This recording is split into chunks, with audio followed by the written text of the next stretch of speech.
Voici donc le deuxième jeu, le jeu Escrime Mime. Dans ce jeu, vous allez devoir retirer de votre paquet de cartes les cartes carton et gestes de l'arbitre. Donc pour commencer, vous allez faire un tri dans votre paquet de cartes et commencer à enlever toutes les cartes carton, qui soient rouges ou jaunes. Vous allez même enlever le carton noir. Vous allez également enlever les cartes gestuelles de l'arbitre de votre paquet. Donc j'enlève les cartes gestes. Donc ces cartes-là, on peut les remettre dans la boîte. Hop. Et il ne me restera plus qu'alors que les cartes commandement ainsi que les cartes fautes. Une fois ces cartes triées, vous allez pouvoir former un seul et même paquet et commencer à les mélanger. Une fois qu'elles seront mélangées, elles vous formeront un paquet unique avec ces deux types de cartes.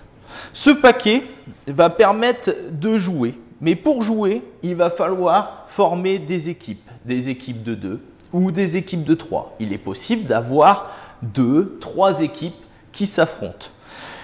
Une fois que les équipes sont formées, une personne va être désignée comme personne qui va faire deviner la carte. Les autres vont faire en sorte de deviner la bonne carte.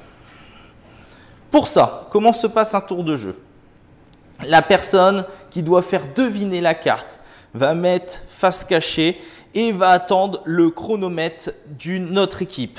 Le chronomètre va être lancé, il aura 30 secondes pour faire deviner la carte. Mais il n'a pas le droit de parler, il est obligé de mimer.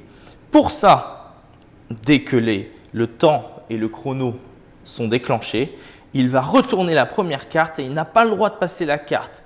Il doit mimer alors ce qu'il voit. Donc soit le commandement, soit la faute. Ici, pour ce commandement, par exemple, je peux faire ce genre de mime.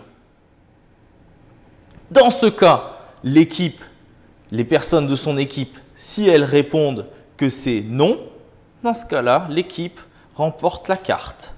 Il passe alors à la suivante et il essaye alors de faire deviner la carte suivante. Il est possible que ce soit donc des commandements ou des fautes. Si le temps est terminé, tant pis.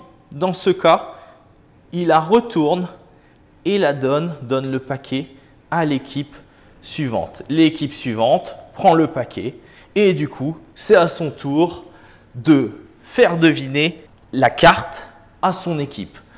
À chaque fois, on essaiera de faire en sorte de changer la personne qui fait deviner la carte afin que ça tourne dans l'équipe.